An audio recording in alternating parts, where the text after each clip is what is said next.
Mga karadyo baktas, throwback muna tayo.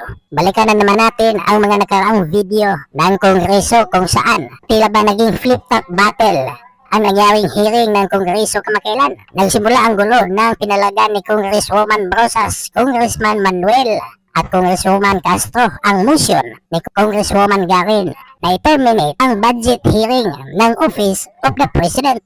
Ang gulo ng hearing nito mga karadyo baktas. Bago natin ito panoorin, kung bago ka pa lang sa ating channel, please subscribe my YouTube channel, Radyo Baktas, para updated ka sa mga video na kagaya nito. Yun yung mga issues na gusto nating matanong, Mr. Chair, but we are deprived of the opportunity because of these proceedings. Point of order, Mr. Chair. He's out of order. We're not discussing NTFL Kakir. As part of the long-standing tradition and practice of the House of Representatives and Committee on Appropriations to extend parliamentary courtesy of the Office of the President I object, and Mr. recognition of Chair. his distinguished role and significance in government, I move that we terminate the budget hearing of the Office of the President. Is there a second I to the object, motion? Mr. Chair. Mr. Chair, Is let there me any explain the objection? objection. I object, Mr. Chair. Yes. Objection. Yes. Mr. Chair, I object dahil sabi po ng Presidente, all government agencies undergo the same process tuwing budget deliberations bilang sagot sa Office of the Vice President, Mr. Chair. So kung ganun, Mr. Chair, na ita-terminate natin ngayon yung deliberations, we are affirming ang pagiging brat ng Vice President. And in fact, Mr. Chair, pinapalabas natin na nagsisinungaling yung mismong Presidente by evading the process of Congress na mag-undergo ng scrutiny, Mr. Chair. Please take back your statement na nagsisinungaling yung Presidente. No, That is uncalled Mr. Chair, for. that would depend on the that decision is of this uncalled committee. for. Kasi That on is record yun, uncalled Mr. for. Chair, sinabi Mr. yun Chairman- ng Presidente, Mr. Chairman. Mr. Chair. Mr. Chairman, Yes. I move that we delete the statement nagsisinungaling ang Presidente. That's very unparliamentary. So move, Mr. I did not say that, Mr. Chair. I said Okay, that order would please, depend order. on the actions of this Order. committee, Mr. Chair. Yeah, but we have to delete that portion where you're insinuating that there will be pagsisinungaling if we follow tradition. No, because everything that is tackled in this committee and everything in the House is voted upon by the majority. So whatever the majority rules on does not mean that there is pagsisinungaling. It is just the will of the majority by which a democracy performs. Okay? So since you have an objection, we will now divide the House. All those. Mr. Chairman? Yes. Mr. Chairman? Yes. You're right.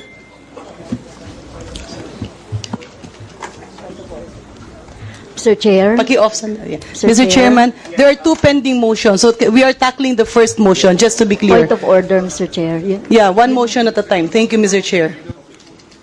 The first motion is the motion of the Vice Chair, Congresswoman Ching Bernos, to extend the parliamentary courtesy and terminate the briefing of the budget of the Office of the President. All those in favor, please raise your hands. Please have a hand count.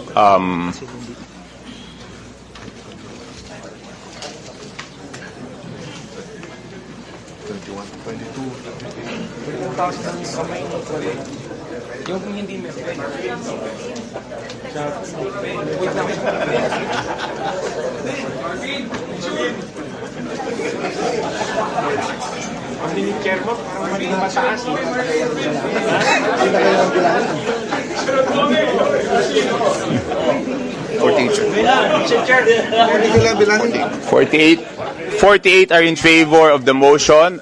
How many are against the motion? 48 are against, and 48 are in favor, and 3 are against. The motion is carried. The budget of the Office of the President is hereby. Point of order, Mr. Chair. Yes, what is the point of order? Yes, Mr. Chair. Mr. Chair, Section 104, questions of privilege, Mr. Chair. Questions of privilege are urgent matters directly and indirectly and principally affecting the duties, conduct, rights, privileges, dignity, integrity, or reputation of the House of its members, individually or collectively, subject to 10-minute rule. Every member has the right to raise a question of personal or collective privilege, Mr. Chair. Gusto po naming makapagsalita, gusto po naming makapagtanong mula sa Makabayan Block dahil meron po kaming mga crucial na tanong kaugnay dito, like the foreign policy, like the Kibuloy issue, like the unprogrammed appropriations issues, Mr. Chair. So, Mr. Chair, pwede po bang mag-ruling kayo doon muna, Mr. Chair? Yes, the chair will rule on the point of order. No? According to Section 105, the definition is correct. But this is not the proper venue to raise a question of privilege. The proper venue to raise a point of privilege is the plenary. So, Congressman Brosas, you can raise your question of privilege this afternoon at 3 p.m. at the plenary. Mr. That Chair. is the ruling of the chair. Mr. Chairman, I have a Mr. pending Chair, I'm motion. appealing. Point of order, Mr. Chair. I have a pending motion that should be ruled. Hold on. So the chair has ruled on the point of order. Yes, Mr. Chair. I am appealing, Mr. Chair, kasi sinasabi po natin na kailangan sa plenary. But Mr. Chair, ang rules naman natin ay for all, Mr. Chair. So, we are appealing from the Makabayan Bloc na makapagsalita po at makapagtanong. Point Kasi of po, order, Mr. Chair. Hold I have on. a pending motion. She has the floor. We will let her finish, then I will recognize Congressman Jarin. So we will let Congressman Brosas finish. yes, Mr. Chair. I am appealing to the Chair, Mr. Chair, na baguhin naman na magkaroon no, ng mga questions dito sa Office of the President, Mr. Chair. Gusto pong malaman ng taong bayan yung mga tanong na ito. Gusto po namin makapagsalita dito, Mr. Chair. So, Mr. Chair, can you rule on this also, Mr. Chair? Okay, as previously ruled by the chair, the proper forum for the question of privilege is the plenary. So I would like to recommend to the Honorable Arlene Brosas that if there is a question of privilege, to raise it this afternoon at 3 p.m. Mr. Chair, So the that is the appeal... That is the ruling of the chair, and that is the ruling on the appeal. Mr. Chair, Anyway, the appeal is subject for voting, Mr. Chair. No, the Congressman Brosas, wait, there is a pending motion. Now that I have ruled on your point of order, I will go back first to the pending motion of Congresswoman Garin. Mr. Chair. Yeah, Mr. Chairman, allow Hold me on, to hold on. reiterate. Okay, Mr. Chair. Sandali po. Kasi kayo, kanina, Mr. Chair, you have, you asked for the votes. Opo. Noong mga nag-approve, Opo. terminate the, Opo. and we object. Can you give us time to explain our vote why we object, Mr. Chair? Teka po, sandali lang po. I will recognize first Congressman Garin, and then we will get back to you. Yes, Congresswoman Garin. Thank you very much, Mr. Chair. Allow me to reiterate my prior motion that the statement of the Honorable Raul Manuel, specifically the terms pagsisinungaling, be deleted from the records. There is a motion. Is I there any object, second Mr. to the Chair, and allow me to explain my objection. Again, kung babalikan natin yung Point records, of order, Mr. I Chair. did not I have a claim. pending motion. Wait. Okay. Hold on po. So there is a pending motion. Is there any second to the motion? Is there any objection? Okay. Now we will divide the House. Secretary, please count. First, Mr. Chair, allow me to explain the objection Point before of we order, proceed to Mr. the vote, Chair. Mr. We need to Chair. divide the Even House. in We are plenary, not in the we count the plenary. votes first. Okay? Sige po. Please raise the hands of those in favor of the motion.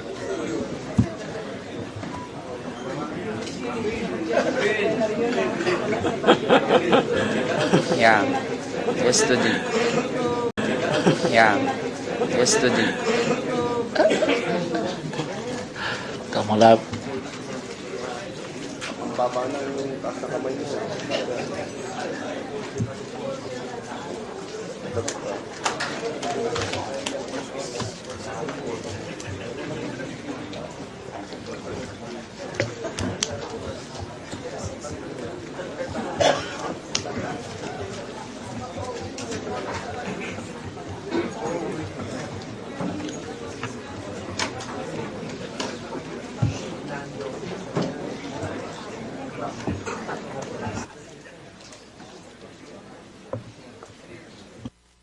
$51 are in favor of the motion, and please count those who are against. 3 are against. The motion is carried. And now, Mr. Chair, allow me to explain why I voted no. Then again, Mr. Chair, The statement that I quoted comes directly from the President. Na-quote po yan sa media. And Mr. Chair, the actions of this committee will determine kung totoo ba yung sinabi ng Presidente o hindi, Mr. Chair.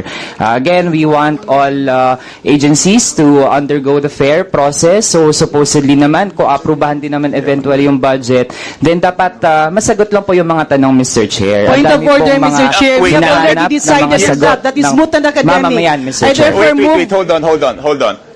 Let us let Congressman Manuel proceed. Yes, Mr. Chair. Kasi nga, hanggang ngayon, nag-exist pa rin yung National Task Force LCAC, which has already been the target, Mr. Chair, of Point of calls order, for Madam abolishment, Chair. Mr. Mr. Chair. Pero Hold on, isa ito sa mga grave Congressman questions na Gary, dapat let us- sana na It's pag-uusapan not an natin. issue that's being Mr. discussed Chair. now, Mr. Chair. Yun yung mga issues na gusto nating matanong, Mr. My Chair, but point we are of order, Mr. deprived Chair. of the The Honorable opportunity Manuel because is of these discussing proceedings. matters. Point of order, Mr. Chair. He's out of order. We're not discussing NTFL here. There was a motion that we terminate the budget briefing of the Office of the President. Duly seconded, objected, voted upon. I therefore move, Mr. Chair, that we go back to what is the agenda of this House. That has been terminated, duly seconded. I therefore move that we suspend consideration of the budget Mr. Chair. until 1:30 Session this is afternoon. suspended. So moved. Suspended. Chair,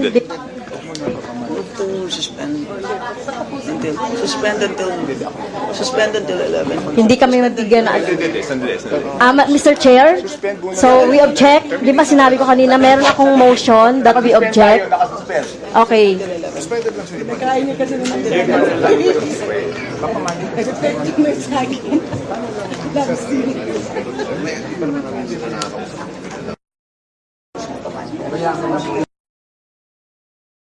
Mr. Chairman, with due courtesy to the Honorable Manuel, because I believe they would like to have a manifestation, I move, allow me to withdraw my motion to suspend the budget briefing, and it's until 1:30. So I therefore I withdraw that motion, Mr. Chair, to allow the quick manifestation of the Honorable Manuel.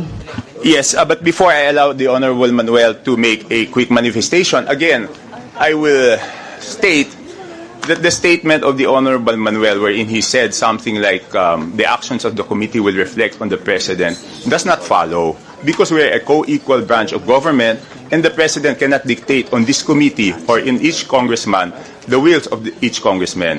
And whatever happened here today is the will of the majority. So I just want to clarify that. Yes, Honorable Manuel has 2 minutes to make a manifestation. Thank you, Mr. Chair. Mr. Chair, nandyan ang Office of the President to supposedly set the tone regarding the protection of the rights of people. And when we say rights, kasama po dyan yung economic rights ng taong bayan, commitments para taasan yung sahod na ating mga manggagawa, and of course, civil and political rights. Mr. Chair, while the current administration seeks to distinguish itself na hindi na daw ira ng kadiliman sa ngayon, pero Mr. Chair, the actual experiences of the Filipino people say otherwise. At yun sana yung gusto nating matanong para masagot ng Office of the President.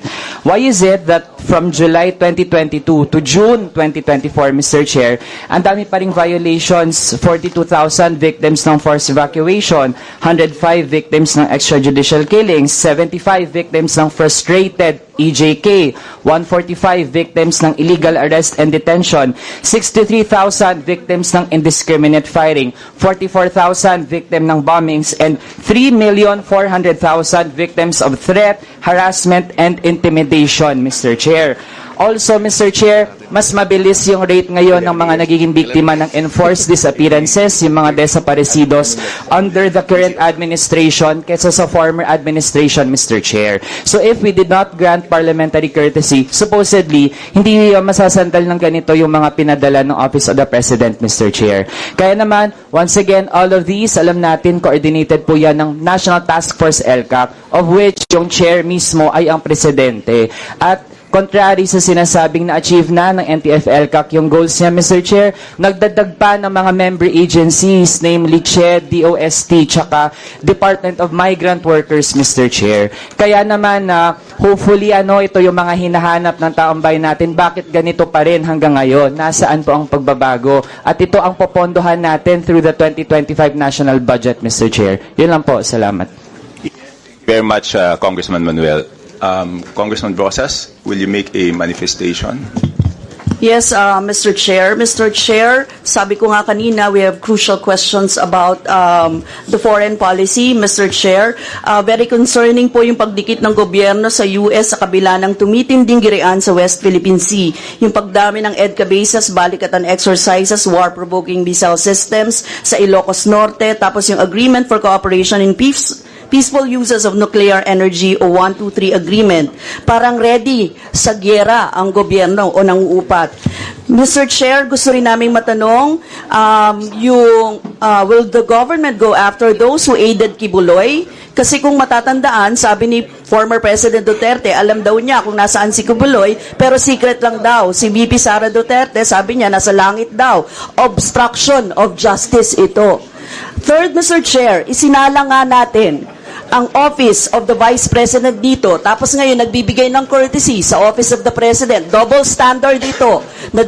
Nade-deprive ang mga mamamayang Pilipino na malaman paano ginastos ng Presidente, pinakamataas na opisyal sa Pilipinas, ang kanyang pondo. Nakakabahala ito dahil maraming tanong ang taong bayan. Isa na rito ang pagtaas ng unprogrammed appropriations. Noong 2023, nakita ang pagtaas ng i-allocate na pondo sa unprogrammed appropriations mula sa 2023 NEP na 588 billion, naging 807 billion sa 2023 GAA. At 332 billion dito ay napondohan. Sa 2024 NEP, bigla na lamang lumaki ang UA mula 2024 NEP na 281 billion, naging 731 billion sa 2024 GAA. 168 billion dito ay napopondohan na mula January to July 2024. The amount generated for the UA under Marcos Jr. in 2023 was equivalent to the total UA generated during the 5 years of former President Duterte.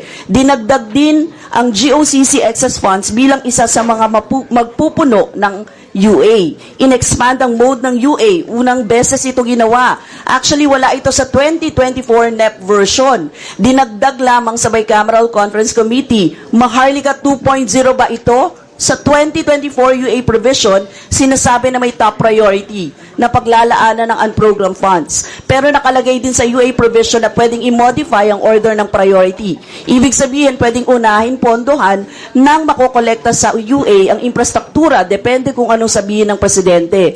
Imbes na nasa regular item, dapat personal benefits at ang budget para sa public health emergency benefits and allowances para sa healthcare at non-healthcare workers, nilagay ito sa UA. Kung ganon, nasa diskresyon ng Presidente kung saan ilalagay ang pondo sa ilalim ng UA. Pwedeng manipulahin ang program at unprogrammed funds para magkaroon ng dagdag na source. Pork or presidential pork po ito. I've said this before, and I will say this again. This is about transparency and accountability. The Office of the President or every other agency is not exempted. Thank you, Mr. Chair. Yes, thank you very much for the manifestation, Congressman Brosas. Next would be Congresswoman Castro. Would you make a manifestation? Yes, thank you, Mr. Chair. So, nag-object tayo sa naging proseso, no? So, ginawa natin sa lahat ng agency na nag-interpellate tayo, kahit sa Office of the Vice President, noong August 27, na ipinakita natin yung ating, no, yung ating mandato na dapat scrutinize, busisiin ang budget ng lahat ng ahensya, walang exemption, kahit na Office of the President pa yan. Isa dapat sa mga itatanong natin, Mr. Chair, ay yung papalobong intelligence funds and confidential funds. So mapapansin natin, Mr. Chair, sa 10 billion na budget ng Office of the President, halos kalahati dito ay nasa CF at saka intelligence fund. So 4.56 billion. Okay, nagsimula ito, no, Mr. Chair, para sa history, nagsimula ito ng 2013, yung pagbibigay ng 2012, yung pagbibigay ng CF tsaka IF. Pero nung panahon ni Duterte, President Duterte, lumaki ito. Naging nung 2017, 1.225 yung CF, at saka 1.25 din yung confidential funds. Hanggang noong 2020, 2.25 yung IF at saka noong 2020 po ay 2.25 din yung CF. Ngayon, pinagpapatuloy po ng Administrasyong Marcos itong paglalaan ng confidential funds. Ginaya po, no? Napakalaki doon sa panahon ni President Duterte. So, hindi po ito dapat dahil hindi naman po ito yung yung trabaho, mandato ng ating presidente or Office of the President.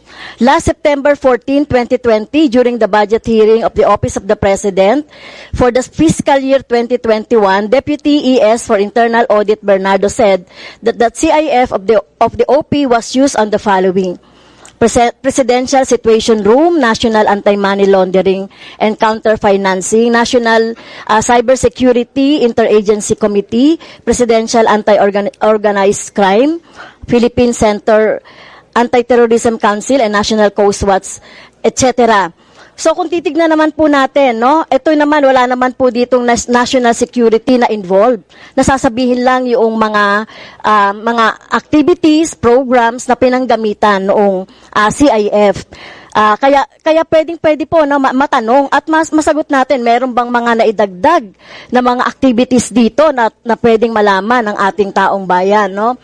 At tingin naman po natin, ito, sinasabi natin na kino-question natin yung 125 million na confidential funds na ibinigay natin doon sa Office of the Vice President. Pero gusto ko rin sana questionin, bakit pinayagan ito ng OP that time? So, yun lang po naman yung gusto nating tanungin. At itong yung latest, Mr. Chair, kaugnay doon sa ill-gotten wealth ng pamilya ng Marcos, may decision na kasi ang Supreme Court, no? At natalo ang pamilyang Marcos dito sa bid sa Poway Complex. Ano nang gagawin ng ating pangulo? This is a Supreme Court decision. So ano ba yung maipapaliwanag niya sa ating mga kababayan kaugnay nito, no? More than sinasabi dito sa decision, Mr. Chair, yung laki ng 576,787 square meters na inari nung panahon ng dating Pangulo Ferdinand Marcos Sr. na dapat na maibalik dahil ito ay public land. Kaya na po yung magiging desisyon ng ating Pangulo kaugnay nito. So yun lang po, Mr. Chair, wala namang masama kung mag-interpellate tayo dahil ito ay may kinalaman sa ating budget pa rin, Mr. Chair. Thank you.